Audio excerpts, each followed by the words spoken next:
Welcome back to the fourth episode of the Zero Two podcast with Katchy and LT. Today we discuss Halo and Call of Duty.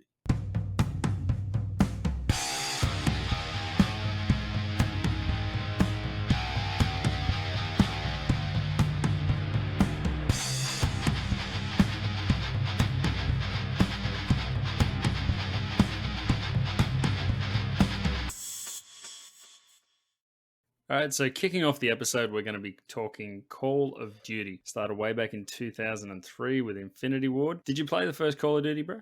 No, I didn't play the first one. I played the first one on PlayStation 2. And as far as first-person shooter games, COD is probably, the franchise to. I don't know. I don't know if you'd want to say benchmark. Would you call it a benchmark in FPS? I'd say it is by now, whether you like it or not. Kind of is. Ever And let's face it, over the whole series lifetime, there's controversies. There's good. There's bad. It's started as one thing and it's ended up as sort of this other amalgamation of what it should have maybe have been. But now, in the beginning, they were very simple games, very simple FPS games, and they were quite fun. They were very fun. They were, for World War II FPS, they're pretty good. Now, the series has gone to all sorts of different places, like the future. It's gone into things like Black Ops, Advanced Warfare, Ghost. It's gone a lot of different places. Do you think it's held up over the years?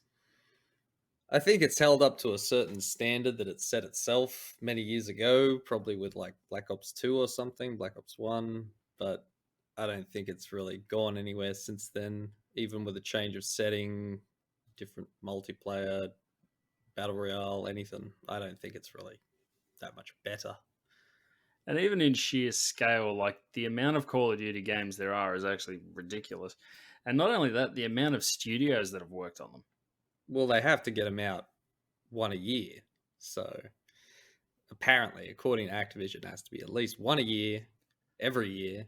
So to do that, it requires a whole bunch of manpower and not enough time to get a real creative effort out, I wouldn't think. Yeah, there's not much innovation between sort of entries into the series. Overall, there's a definite improvement, perhaps, and some innovation, some that stayed, some that hasn't stuck around. The wall running and things like that, which a lot of people weren't a fan of in what was it, Advanced Warfare? It was, yeah, Advanced Warfare, then Black Ops 2, and then Infinite Warfare. That was it. And the one that we've most recently played, we've actually spent a lot of time with, was the Infinity Ward release of Modern Warfare, which was actually a highlight of the entire Everyone, franchise. yeah, everyone thought that was a real good return to form. But let's be honest, the only reason we're talking about it now is because of Call of Duty 4 bringing it into the modern era at the perfect time to get the most amount of sales. And then they try to capitalize on what they had, and they did to a certain degree. And then I don't know, it just kind of it made money, so we'll keep releasing it, and it was very much that way until now, if you could count Modern Warfare not remastered, Modern Warfare rebooted as a kind of return to form, and it's certainly the best one in recent years. Yeah, well, it was released in what 2019. I think the thing with that is that was the return of a single player campaign. Because how many games have we had without a single player campaign before then? It was only the one, right? It was just Black Ops 4, I It think. was Yeah. just Black Ops 4. And people didn't like the fact that there wasn't even a, slap together single player mode because some people do enjoy it. And over the years, we have got some decent single player storylines out of COD, especially with the Black Ops series. And I think, having a reasonably solid single player storyline and a really, really solid team deathmatch and multiplayer, and even in the introduction of Warzone, I think that really like scaled it up as being a really solid multiplayer game. You can just jump on. You can be there for an hour. You can be there for 2 or 3 hours. It doesn't really matter. You can just have fun with it. Unfortunately, they sort of didn't continue that trend with Cold War. Cold War was a massive disappointment. It was in development hell, and it really showed. And I don't know. You could say one way or the other about the single player campaign. Some people liked the story, some didn't. I didn't really care for it that much. The multiplayer was really underwhelming. It was not that good for a COD game. And especially coming off the back of, as we said, Modern Warfare in 2019, that was highly, highly praised by most, not even just COD players. I think there was a massive amount of people that have been maybe away for the COD franchise. I know I was one of them for a little while, probably since Black Ops 2. And that sort of brought me back. Yeah, I think it brought a lot of people back. I saw many comments like to the effect of, "No, this one's okay. This one's good. They actually made a decent game this time. Come play." Yeah, because especially when they're releasing like game after game, year after year, I think it becomes really easy to sort of go, I'll give it a miss. I'll give it a miss. you know? Mm. Well, people like me bought every single one of them. I certainly didn't put as much time. I don't think I put any more time into Cold War as I did into the multiplayer as the campaign lasted, and Ghosts even less than that. Now, one other thing, what about it's pretty much its own game now because they've released it as a free sort of standalone game. But Call of Duty Warzone, We played a lot of this. we did not We well. didn't win a lot. We certainly didn't win a lot, but yeah, it was good for free. If it's free, hell yeah, I'll take it for free. There is one thing I would say with the whole game going, or the whole game mode, if you want, going free, and that's the amount of hackers Ah, yeah, that we saw introduced to it. and it's a cross-platform kind of deal as well, which is we played it on PC, but that we could see how that's a bit unfair to console players to want to have to deal with. Yeah, because let's be honest, there were quite a few times we were lobbied up with quite a few console players, and it was good to have cross play across multiple platforms because for the longevity of the game, Mm. it's a little bit more stable. Well, it's a little bit more existent. I mean, go to any other COD on PC right now, it's dead. There's no crossplay. It's dead. And I know we played a lot of Black Ops 2 in the day, and hacking is still so prevalent in those games. Among the 400 concurrent players, if that, it's Yeah. like so many hackers. It's, nah. But see, now Warzone becoming free is also a good and a bad. But Warzone has its fair share of hackers, and they're trying to crack down on them. I know they sort of do a little bit here and there, but when it's as easy as making a brand new account and joining again for free, it's a little bit annoying for people. I'd I'd imagine they've found a way to streamline getting a new account, and it takes a certain amount of time to get banned. I don't know. I gave it away personally, the whole battle royale in general, and I'm not much looking forward to a new COD either. I'm kind of pessimistic about the whole thing. Well, that's the thing as well. I will say with the upcoming Battlefield, people keep talking about a battle royale mode, and I couldn't be less interested in a battle royale mode. I don't think anyone that's interested in Battlefield wants battle royale. They just want 64 player conquest. That's all they Yeah, want.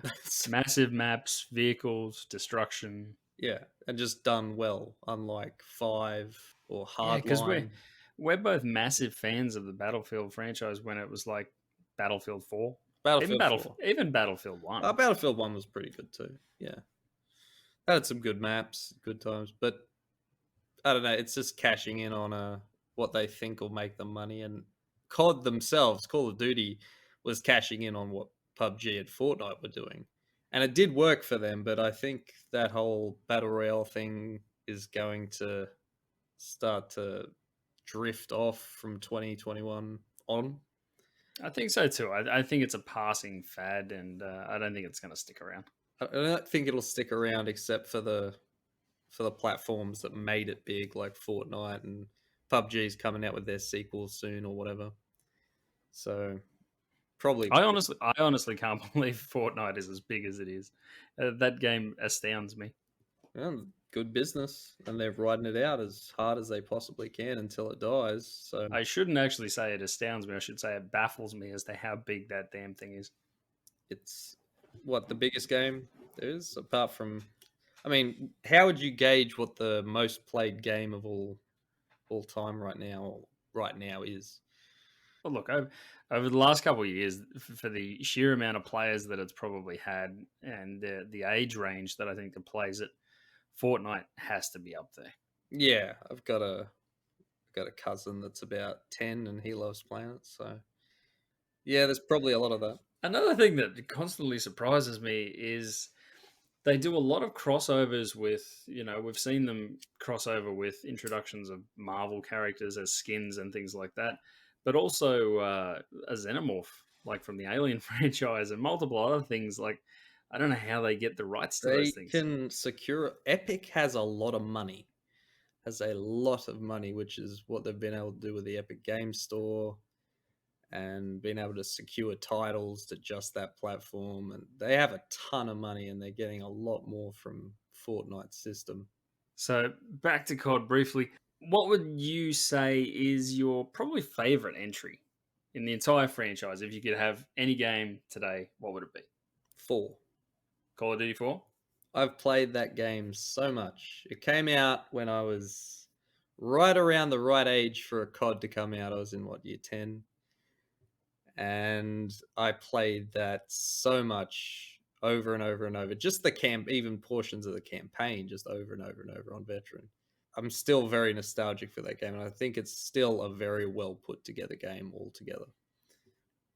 Yeah, absolutely fair. And look, mine's personally is Call of Duty Modern Warfare for 2019. I think it was a fantastic note to the series that, it brought me back into the series, and I'd been away for probably, I suppose, 7 or 8 years basically without a COD, and without going back to play things like Black Ops 2.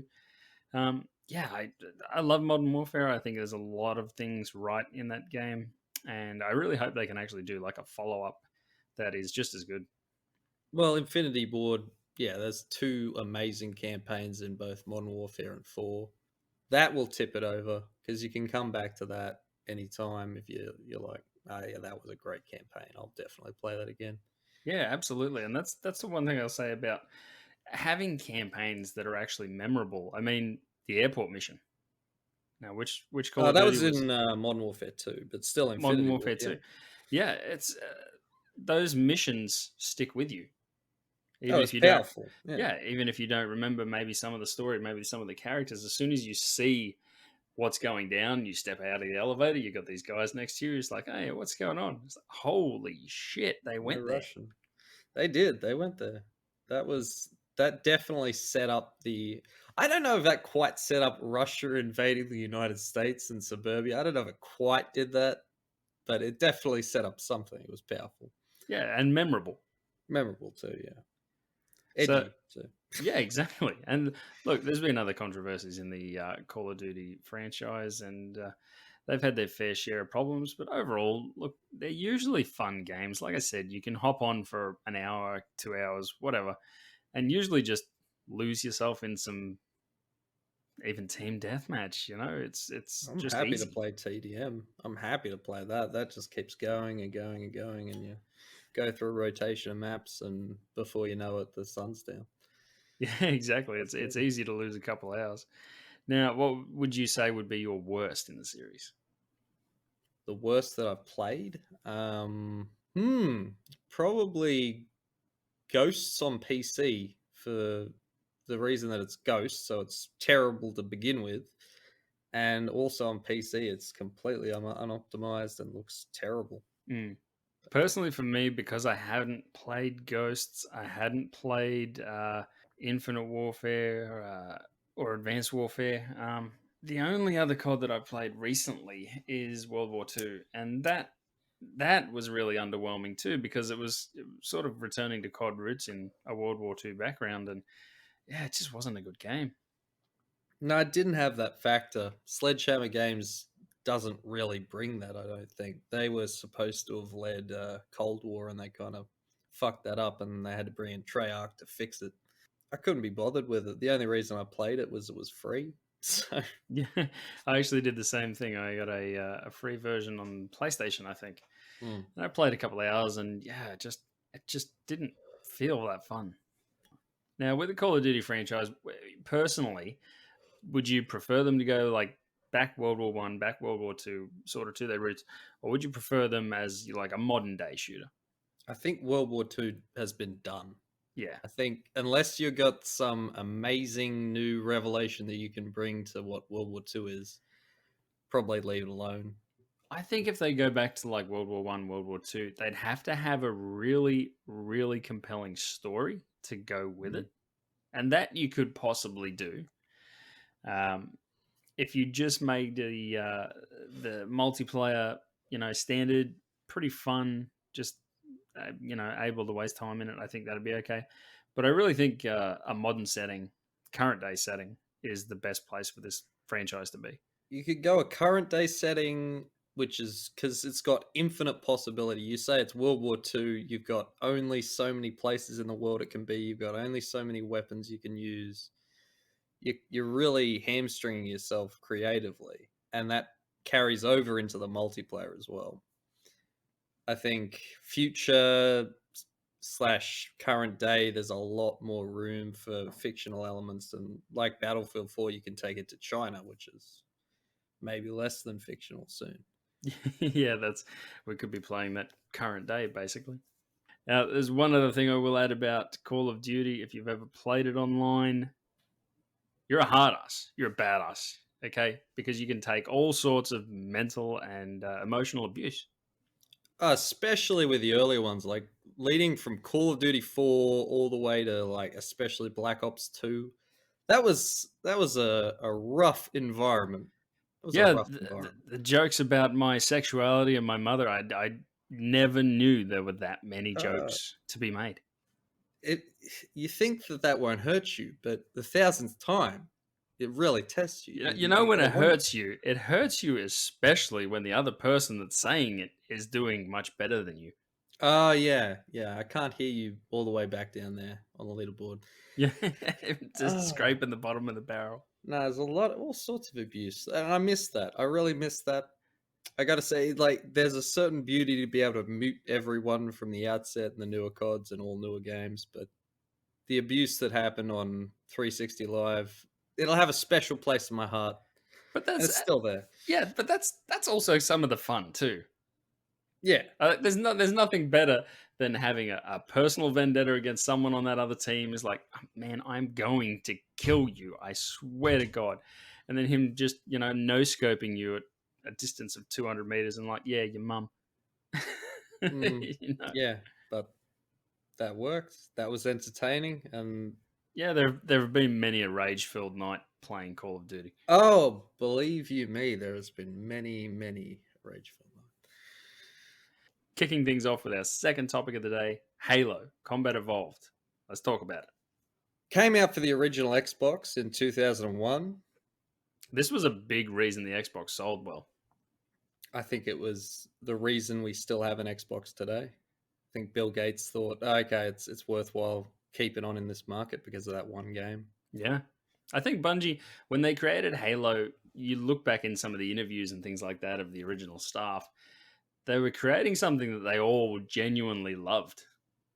Oh yeah, you look at those interviews and they're like, they know every single aspect of this game, how it comes together, what we're doing to make it amazing for someone to play, and it really did work that way. And I think reason many games might not work out is because development studio does not care, Yeah. but quite as Yeah. much as Bungie did.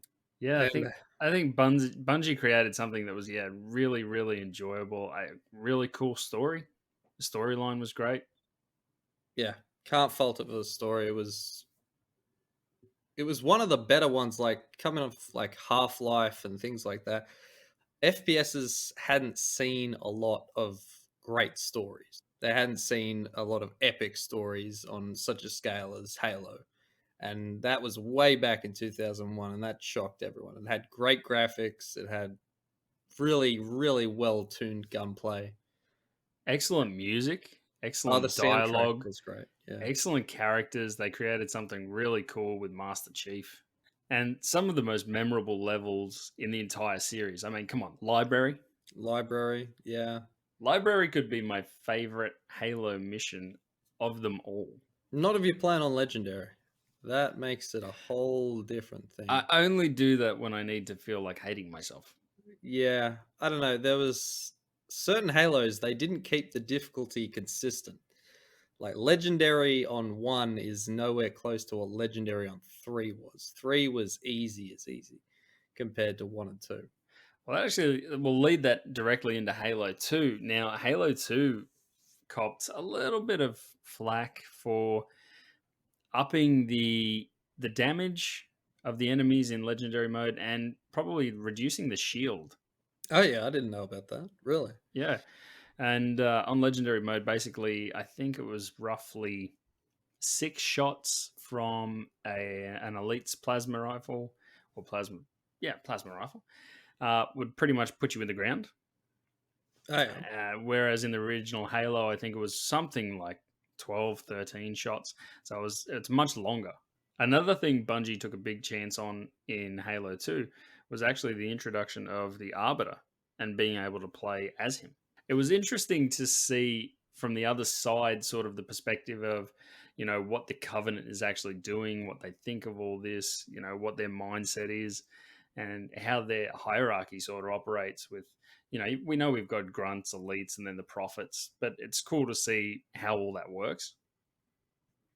It adds a certain element of relatability to the Yeah, Covenant they're as not well. just some To empty be able to enemy say that that. you don't really know much about.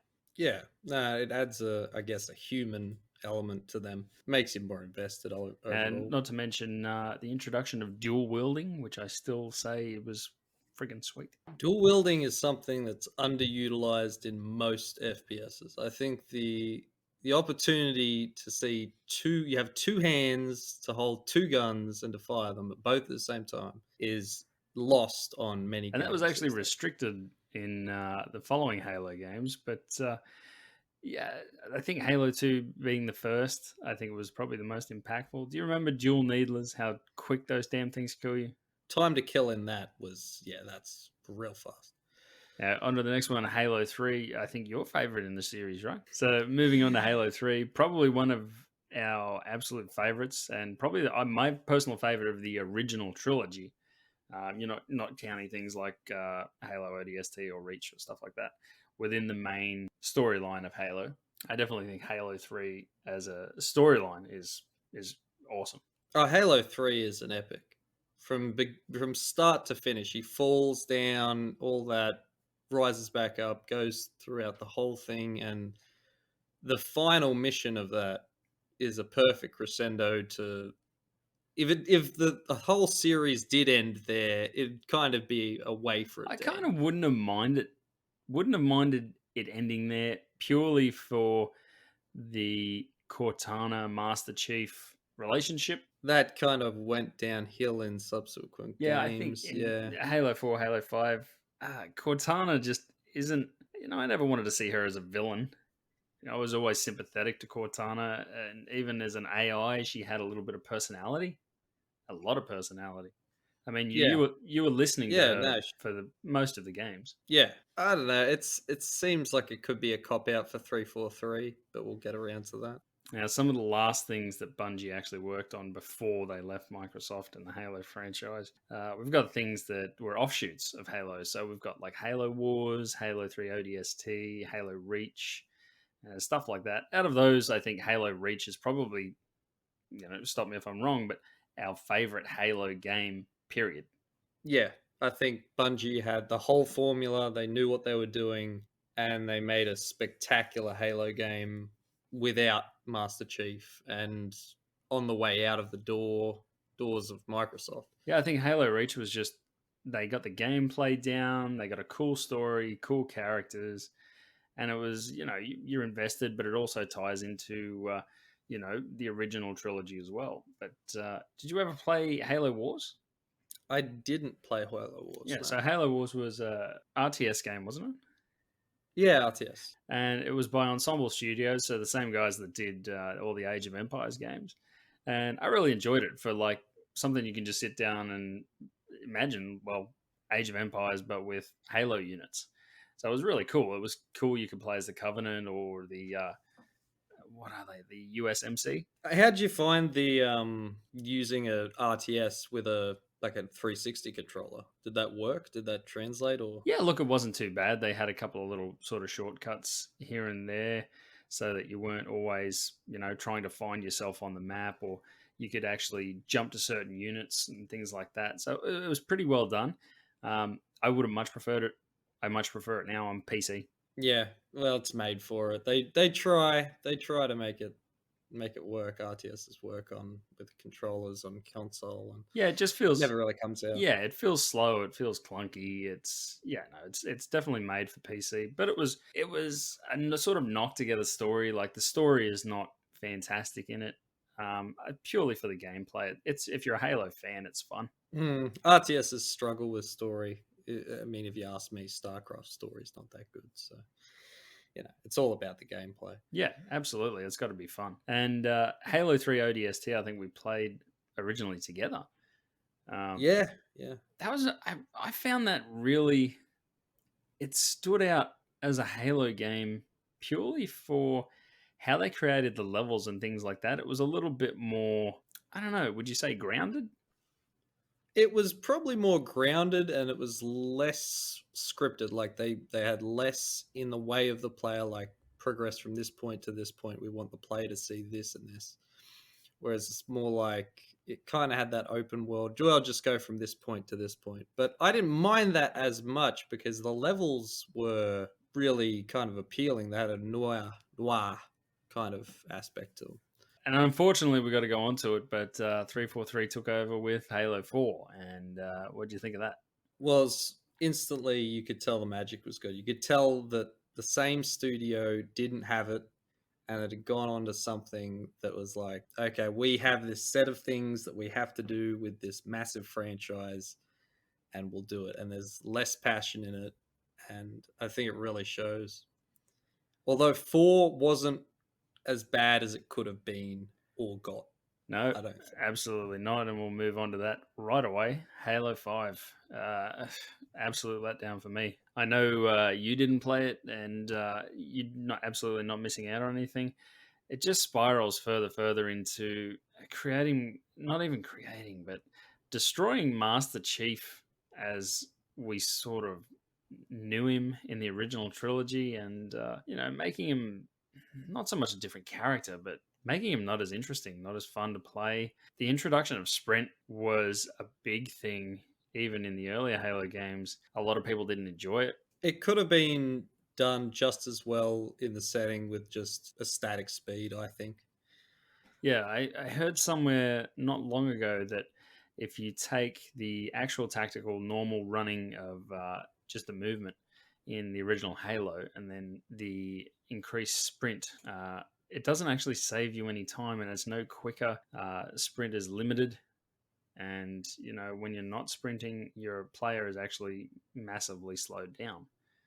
So I think that that's just completely taken from the idea of COD, this popularity. yeah, and I Like, think that was one of the criticisms Halo 4, Halo 5 always have is they're trying to maybe just a little too hard to be a version of COD. well, I think a lot of FPSs tried to be COD at some point, and Reach was part of that. That was an aspect of Reach that we both love, but it had sprint in it, and I can't really tell for what reason other than, well, this is what's going on with COD, even though it was a kind of a power up pickup thing, and that was Yeah, more mainstream with the others. I think used sparingly, people might have accepted it a little more, but then just being input as a mainstay, it just kind of I didn't like it.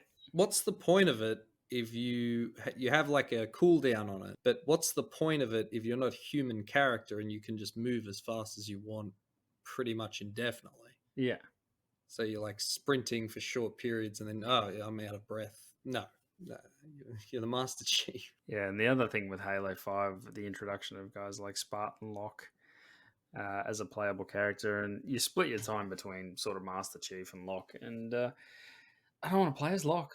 I don't play Halo to play as probably anyone else other than Master Chief. I know ODST and Reach are probably the exceptions to that, but if I'm playing a Halo game and it's an FPS, I really want to play as the Master Chief, and I want it to be in a good story. Yeah, I don't think you're going to see that again. I really don't. Well, just coming up on that, Halo Infinite, what do you think? I saw the early release trailer, which it looked no better than Halo 3 at the time, which doesn't fill you with kind of confidence for it. But the other mechanics of it being more open world, I don't know. It's call me old fashioned. I'd rather they just work with the framework that was there and make something meaningful, like has been done before. Yeah, well, that's one of the things. I can happily sign off Halo. Basically, after Halo 5, I have no interest in playing another Halo game unless it comes out and it's maybe return to form of the original trilogy or even Reach and it has massively good reviews. I probably won't even pick this up. Certainly not for full price. I wouldn't be bothered to pick it up, even if it is on PC, which would make it a lot easier to pick up. Even then, Oh, yeah. I'd still wait unless it's got amazing reviews. It's like, oh well, maybe I'll check it out. And one thing I will say that I think the pinnacle of everything that is Halo is probably the Master Chief Collection. Would you agree with that? Oh yeah, if you've got a PC or an Xbox One, pick that up. That's such a quality for money deal right there. It's just kind of like the orange box in how much you're getting for how much you're paying. Yeah, because again, the storylines in Halo 1, 2, and 3 are just they're fantastic. They're emotional. They're action driven, and they're really fun, and they make you care about the characters of Master Chief, Cortana, Johnson. Everyone like that. And I think they're really well ported to PC and they look really decent at whatever resolution you're running. So, yeah, you have to get that. Along with the single player campaigns comes talk about the multiplayer. What was your favorite Halo multiplayer? Because I know we played a lot of the Halo 1 multiplayer at school when we probably shouldn't have been. Oh, yeah, that was fun. That was great. You just extract that package and yeah, you get Halo 1. My favorite multiplayer game for Halo would probably be 2. I just think it fell together really well. The maps are really good. The weapons are really good. And I completely agree. The weapons, sweet. The maps, excellent. Really fun. 3 was good. I don't know. I think it was good. Yeah, no, I enjoyed 3. I also enjoyed Reach. Reach was Um, good, yeah. yeah, the abilities in Reach, I didn't really care for.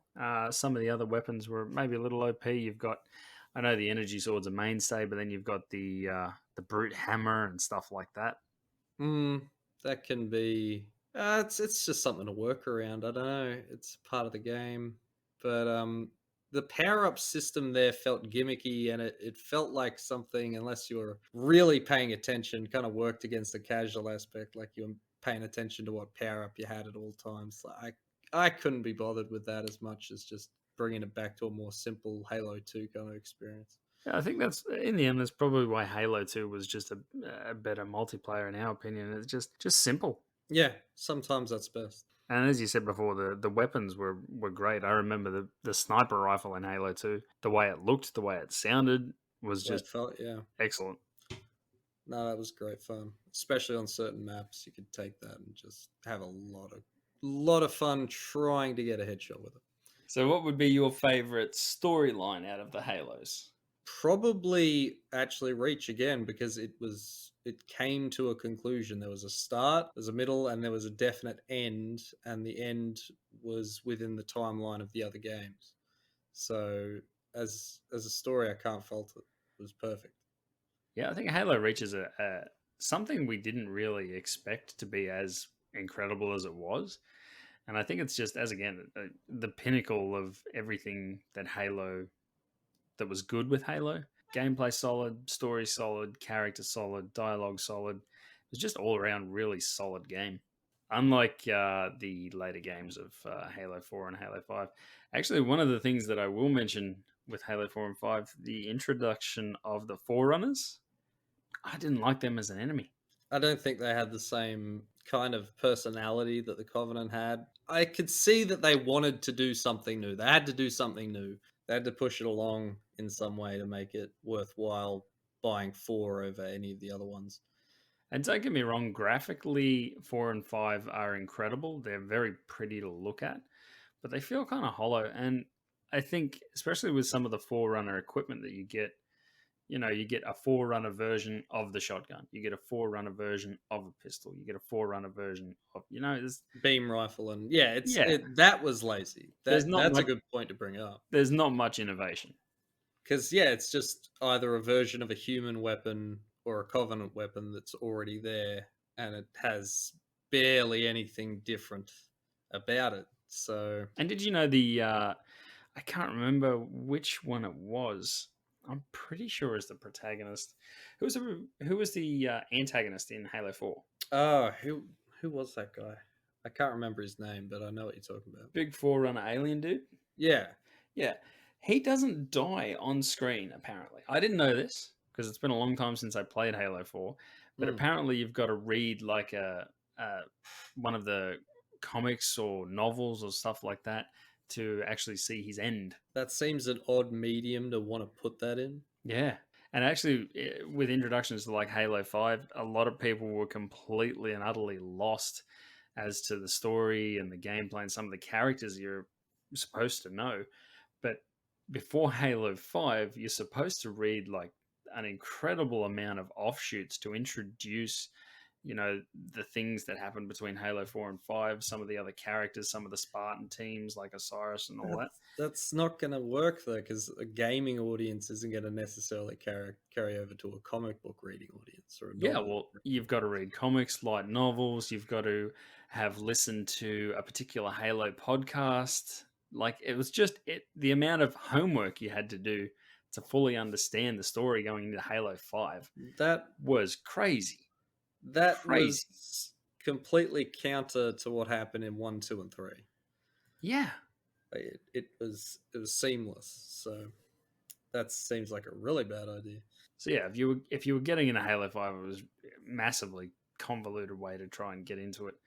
And as you said, that just doesn't work for a game. Then we had the release of things like we got a Halo Wars sequel, Halo Wars 2, which was developed by 343 and actually Creative Assembly this time instead of Ensemble. Which is some pretty good pedigree to make an RTS game. You would think that. I don't know how it was, how well it was received. I personally never played the game. You? No, neither. So, keeping with Bungie, 343 Industries, everything that happened with them, Bungie then went on to create, franchises like Destiny, which we thought, I personally thought was going to be the next Halo. I think a lot of people thought it was going to be the next Halo. There was so much hype surrounding, especially that first game, which was underwhelming even still for what it was going to be, and it was only ever realized in the second game. But by then, I'd realized, this isn't in a genre even similar to Halo. This isn't the same thing whatsoever. So Destiny currently has 2 games. Did Destiny 2 bring that up a little bit? Destiny 2 increased quality, probably. They probably brought up some quality. So, yeah, when we compare these things to Destiny and Halo, even the dialogue. What about the dialogue in Destiny 1? Destiny 1, it was terrible. You've got Peter Dinklage coming along and completely phoning in his appearance in between episodes of Game of Thrones. And no memorable characters really either. They tried. They definitely tried to put some characters out there that you were supposed to like, but they completely fell flat from their previous efforts in Halo.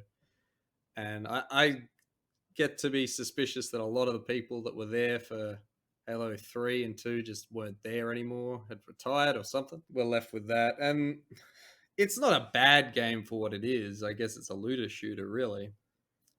So are they continuing? Do you know if they're continuing with Destiny 2 or are they moving on to Destiny 3? I have no idea. I have no idea what they're going on. Would you even be interested in a Destiny 3 No, at this point? I'd be interested in a Bungie game that wasn't Destiny. That's what I'd be interested. But yeah, they split from Activision. They had their own problems again with who owned them. So and it's not like Activision to interfere in no, the studio's games. No. A series of dead development and like Raven Software being shafted into polishing COD. Yeah, basically it was that or nothing. Yeah, that's it. That's a real shame too. That's one of the things I will say. I'm interested to see what Microsoft and Xbox coming up actually do with all the studios that they've been buying up over the last couple of years. Especially Microsoft. They've just now gotten, well, pretty recently gotten Bethesda. And before that, they'd been snapping up all sorts of indie studios, just left, right, and center, trying to, it's like, well, when do you think this payoff is going to be? Do you want to be a publisher or, I don't know, because you're not, in my opinion, having the Xbox and the PC compete amongst themselves for your games doesn't bode well for the Xbox as a platform. It doesn't seem to make sense to release games for both platforms because the PC, it's not a console, but it is a competing platform with the Xbox. So I don't see how that works. Yeah, you've got to start wondering now whether they go like the Xbox handheld console. Maybe Microsoft just wants to become Sega and gets out of the market and becomes a publisher. I don't know. But the Series X doesn't look much like a plug and play easy console. Yeah, it doesn't look that way physically either. It's just a It looks fridge. like a PC. It looks like a PC tower. It looks like a fridge. It's a Yeah, big black rectangle. and it doesn't seem to be getting the same sales that the PS5 is getting, Well, I'll as say far as I can tell. PlayStation over the last couple of years, purely through exclusives, I think have probably held. It's unfortunate with Xbox because a lot of things that release on the Xbox also release on PC. So usually the PC version of that game is going to be the better option. So that comes back to, why buy an Xbox if you can get the same game on PC? Whereas PlayStation, you can't do that. PlayStation, you've got to buy the console for the Yeah, exclusives, which have been pretty much, above board fantastic. yeah. Well, I bought a PS4 for Bloodborne, and if that was on Steam, then do I get a PS4? Yeah, Maybe. exactly. But you've also got games like Spider-Man, God of War, Spider-Man, Horizon, God of War. Yep, Days Gone. a lot of good exclusives there that bring you over to it. I can only imagine that Microsoft was trying to do the same thing, acquiring all these studios, but I can't quite tell why. Well, see, it's interesting. They've got the studio that did, I think it was Hellblade, Senua's Sacrifice. Now, that's a game that I'd really be interested in a sequel for, and they're going to do one. But yeah, they bought the studio up, and now it's now over there. And I think you played it. Did you enjoy that? Yeah, I really liked it. It was a good game. It was an interesting game, and it was something that took a risk with something different, and that we desperately need. We need some studios with an amount of talent to make something different. And Microsoft acquiring them, I'm not sure. And let's face it, are you really that excited for a Bethesda game after Fallout 4 and Fallout 76 76? especially. Um, Look, I'll keep my eye on Starfield and Elder Scrolls 6. It's not like though they're like dead to me since they made Fallout 76, but there's definitely a lot more suspicion there than there was. It's definitely a wait and see kind of mentality now with Bethesda. Yeah. Well, Elder Scrolls, like if you want I feel like I'm trying to do Microsoft's job for it. If you want someone to buy your Xbox, just have the Xbox alone have the Elder Scrolls 6. People will buy it.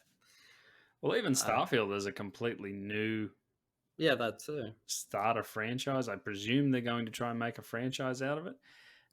It's already been released that it's going to be an Xbox and PC exclusive, but again, you run into the same problem of if it's going to be on Xbox and it's going to be on PC, the superior version will more than likely be the PC version. Why go to Xbox? And if it's a Bethesda game, then all the mods are going to be on PC. Which let's face it, the modding community. Look at how much fun they had with Skyrim. Look at how many mods you can get for that game. Look at the Steam concurrent list, the stats list. The only reason that Fallout 4 and Elder Scrolls 5 are there is because people are playing with mods. I would say Fallout 4, and a big part of Fallout 4, was the modding community making that game something truly probably incredible. Well, they made it more than palatable, and it was only okay before you play it with mods, and it becomes incredible. That is a common theme with a lot of Bethesda games ever since Morrowind. So, not looking forward to Elder Scrolls 6? Look, I'll wait for reviews on it. I'm imagining that games journalists will give it a fair like 90 out of 100 on Metacritic, and it'll be a massive sales blockbuster type thing. But I'll definitely wait. I'm assuming it'll be good. It's not going to be. It's been in development for however long. Yeah, I probably will end up getting it, especially if Bethesda decides to not get over involved in the modding side of things, and mods can actually bring it to being something palatable. Because they tried to monetize the modders, didn't Oh they? With yeah, the with the Creation Club. The Bethesda suite or whatever. Yeah, that was disgusting. They could see how much of their game was worthwhile and how much of it was being made worthwhile by mods. And they tried to get money out of that. And old Todd Howard was talking about, oh, we want to be more and more involved with everything we release. I Like, don't for trust. money. I don't Right. trust anything that comes out of that man's mouth anymore. Sweet little lies and nothing but. So moving on to things like PlayStation exclusives, what would be? I suppose Bloodborne would be your all-time top PlayStation exclusive at the moment. Oh, I don't know. PlayStation exclusive. Probably God of War 3. I really liked God of War 3. I mean, that's going back to like PlayStation 3, but that was a really good game. And I enjoyed. I Um, have to say, I enjoyed God of War 4. I didn't expect them to bring that back. I didn't know how they were going to bring Kratos back, especially after it seemed pretty solid that his story was wrapped up in God of War 3. But they did a really good job. And the thing that I liked about it was they didn't make, what's his name? Atreus? The son? yeah, They didn't yeah. make him an annoying sort of tag along character you Oh no, constantly he have to was look useful. after. Yeah, he was useful. He was actually a core part of the gameplay, which was really smart in that aspect. And yeah, like you're saying, with the story, it was obviously a much more talented team than 343 because they made that big transition work, Yeah. and it was And compelling. I'm looking forward to the next one. I think it's God of War Ragnarok coming to the PlayStation 5 soon, as soon as you can get your hands on one, presumably. Yeah, that might be difficult. I'm personally going to wait probably another year, not just so they could get like more in stock, but so that price drops and they've got a bit of a library making it I think worthwhile. the supply for PlayStation 5s is probably going to stay at the same rate because their rate of production can't increase because of shortages of all the parts and things that go into it. And I think 2022 is probably the earliest you can look at seeing them restocked sort of worldwide. To the point where you can just walk into a store and buy Yeah, one like basically. anything else. What a weird situation for a company to be in, not being able to make a product fast enough so people could buy it. Yeah, well, see, I think because of all I know the scalpers were a big problem with the PS5. I know a lot of digital only sales that were pushed through purely because of the global pandemic and COVID and all that sort of stuff. Not as many people got in to buy, physical copies. There weren't as many physical purchases to go around because the stock just wasn't there. And I think it's going to take a little while, but it's probably going to be worth it. I think the PlayStation 5 released with it's kind of like the Spider-Man DLC, Miles Morales. I know it's a game on its own, but it feels like a DLC. I saw it. Yeah, I never played the PS4 exclusive Spider-Man. Really good game, really fun game, and the same with Miles Morales. It was really cool. So moving towards the future, I think it's very much going to be. I'm going to stay the same. I'm going to be probably PC mostly. I'm most likely going to get a PlayStation 5, but I can wait. There's not enough on it at the moment to warrant needing one. How about you? I think with the library that exists there and just simply the nature of it, investing your money in a better PC would be the best route for your money. I wouldn't worry about getting a console anytime soon, especially at the price point. You can't say how much is it in Australia at the moment, like 700 750, I think it's pretty up 50 there. bucks. So that's not like an on the whim kind of purchase where you just go, oh yeah, I'll just set that there next to my TV. It doesn't matter. I'll play it whenever. It's kind of a higher end purchase, and it doesn't have the library. You can get a PC. You can play any game you want from 1993 on. So Yeah, and there's an absolute ton of free games on PC that are absolutely worth it. Yeah, so your money's there in getting a 30 series RTX card and just keep on pumping money into And that. speaking value for money, what do you think about Xbox Game Pass? Because that's been getting some positive praise. Xbox Game Pass, yeah, that's I like owning my games. Personally, I like owning it. It's the same with EA's Game Yeah, Pass. physical copies I for me. like owning it. Yeah, I like physical copies, but if I in lieu of that, then I'd like to have like it in my Steam library or in a library of something, GOG library or something. Well, we can always switch over to Stadia. I'm sure that'll be ace. Yeah, well, that's even less secure I than know that. Google said it's fine. It's far Google said. Oh, Google said. Well, yeah. No, I don't like the idea of a subscription. It obviously makes a lot of financial sense to them to use like a Netflix style subscription service to and see what people are utilizing and what people aren't as far as paying out money and making money, but not for me personally. Yeah, not me either. It's like I said, I think we'll mostly stick with PC between the two of us. I think that's the way we're going to continue to play our games for a long time. Now, moving on to the last topic today, a little bit of a sad topic. Kentaro Miura, the author and creator of the influential manga Berserk, unfortunately passed away on the 6th of May due to acute aortic dissection. Yeah, really sad. He was only 54 years of age. Uh, the Berserk is not finished. It's going to go on being unfinished, I presume. We've loved Berserk ever since we saw the original anime. Oh yeah, the moment you see it, you can't help but like it, and that's a really sad thing to see it. And I don't know if you're aware, I've read a little bit of the manga, but the original anime covered the golden arc and golden age arc and things of that nature.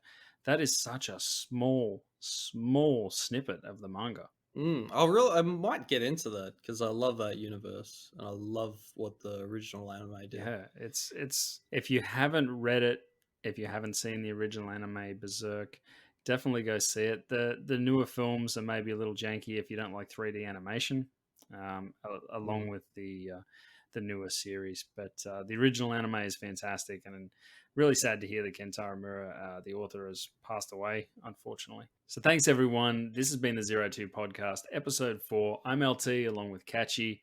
Stay tuned for the next episode coming soon.